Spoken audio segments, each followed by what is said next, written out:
Monsieur le président, monsieur le ministre, monsieur le rapporteur, mes chers collègues, sur le fond, le texte que nous examinons aujourd'hui ne pose pas de difficultés particulières. Il vise, comme son intitulé l'indique, à autoriser l'approbation d'un accord entre le gouvernement français et le gouvernement fédéral autrichien. Nos deux pays sont actuellement liés par un accord signé en 1962 permettant le renvoi mutuel de leurs ressortissants ayant fait l'objet d'une mesure d'éloignement ou de citoyens d'États tiers ayant séjourné sur le territoire de l'autre partie. Cet accord, rendu obsolète par la création de l'espace Schengen, a été actualisé en 2007 et doit l'être à nouveau en 2018 afin de se conformer au cadre juridique en vigueur, en particulier au niveau européen.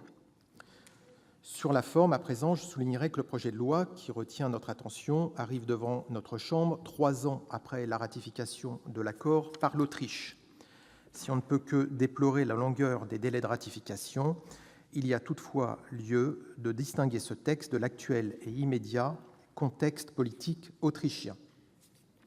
La ratification ayant eu lieu il y a 3 ans, il faut bien l'admettre qu'elle ne s'inscrivait en rien dans l'agenda de l'actuel chancelier fédéral d'Autriche.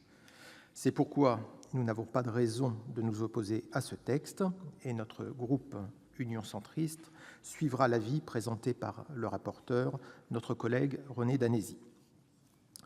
Nonobstant ces remarques, comme vous l'avez fait, monsieur le ministre, il y a également un contexte, un sujet crucial, non seulement au regard des changements politiques intervenus en Autriche, mais plus globalement encore au regard de l'actuel défi migratoire que doit affronter le continent européen.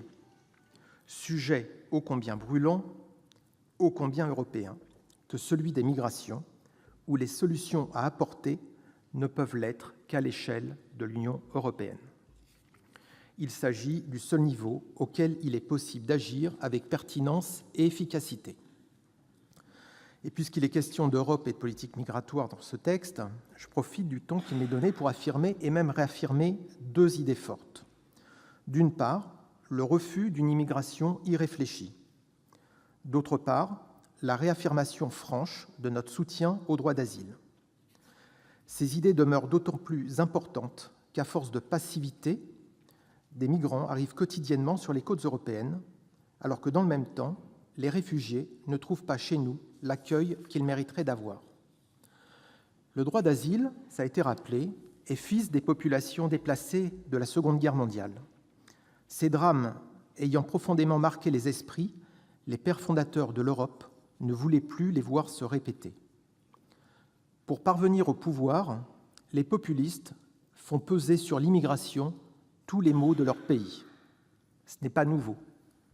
Enfant, dans les années 70, je lisais, affiché devant mon lycée, le slogan de Jean-Marie Le Pen, « 1 million de chômeurs, c'est 1 million d'immigrés en trop ». L'émergence de gouvernements xénophobes ne doit pas remettre en cause ce droit d'asile. L'absurde projet de déconstruction européenne que prônent les europhobes de tout poil ne saurait brader les principes d'humanisme et de solidarité qui sont les fondements de notre Union. Face à cette menace, les Européens de bonne volonté doivent s'unir, s'organiser et poursuivre la construction européenne. Toutefois, un droit d'asile efficace a pour corollaire une définition stricte du statut de réfugié, seul capable d'endiguer les arrivées régulières.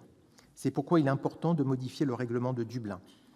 Le compromis trouvé récemment au Parlement européen, qui permet certes d'assouplir le principe de responsabilité du premier pays d'accueil, afin que les candidats à l'asile puissent aller là où ils ont déjà des liens familiaux, assorti d'un mécanisme de relocalisation, est un premier pas encourageant, mais c'est un pas insuffisant. La plupart des migrants ne sont pas éligibles à l'asile et ont donc vocation à être expulsés. Or, l'éloignement coûte très cher. Tripler les effectifs de garde-côtes et les budgets ne suffira pas. Vous l'avez dit, monsieur le ministre, la principale réponse est économique et passe par le développement de l'économie de l'Afrique. C'est pourquoi je me félicite du choix fait d'intégrer au budget européen le Fonds européen de développement dès 2021, ce fonds étant pour l'heure le meilleur instrument de résolution de la crise migratoire actuelle. La mise en place de hotspots dans les pays de départ, que certains voient comme la solution miracle à la crise migratoire, ne peut s'inscrire dans la vision humaniste que nous défendons tous au sein du groupe de l'Union centriste.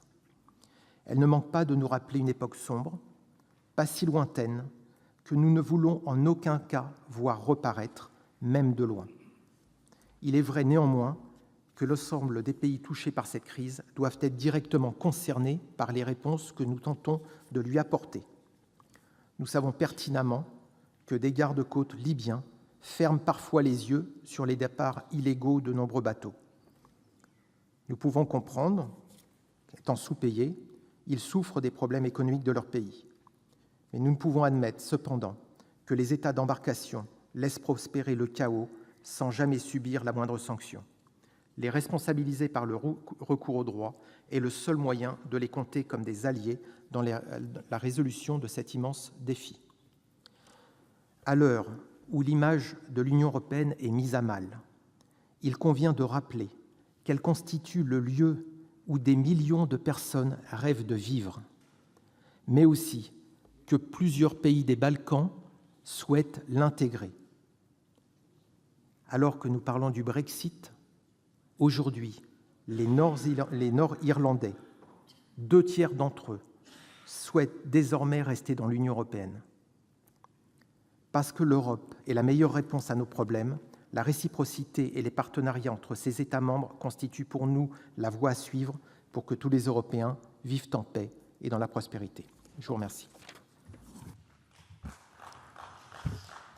Merci, M. Cadic. La parole est à M. Yannick